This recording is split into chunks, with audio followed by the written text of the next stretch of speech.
আপনারা তৃণমূলকে ভোট দেন, আমাকে ভোট দিয়েছি কিন্তু 5 বছরের পূর্ণ একটা ভাঙনের মানুষকে বিজেপি গেলে ওর 14 গোষ্ঠীর ক্ষমতা আছে দেশ থেকে টাকাবার। আমি কি বলেছিলাম ভাল হয়ে আপনাদের সঙ্গে টাকাবো, আর আজকে এখানে বলে যাচ্ছি, আপনাদের বিরুদ্ধে আপনাদের ভোট থেকে আমি বিক্রি করেছি, আপনাদের সাথে বেইমানি করেছি, আমার কাছে তো অনেক অফার আছে শাসন দলের গান গিয়েছি আমি, আপনাদের এই ভালোবাসা আস্থার কাছে আমি বারবার পরাজিত হয়, আগামী দিনেও আমি পরাজিত হওয়ার জন্য প্রস্তুত আছি। তো আপনাদের এখানে আমি কথা দিয়ে যাচ্ছি, যতই যাই হোক না কেন ফল থেকে তো আপনাদের এই ছোট ভাই আসতে তো নাকি ভাই,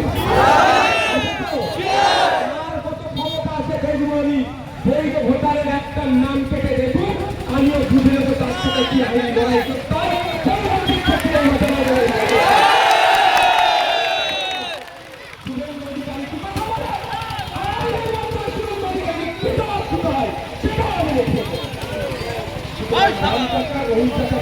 হবেন না, সাথে মামা সরস্বতী মা আপনারা চিন্তিত হবেন না, পরিবার পরিবারকে নিয়ে যাবেন সুখে স্বাচ্ছন্দ্যে আসেন, নির্দ্বিধায় নিশ্চিন্তে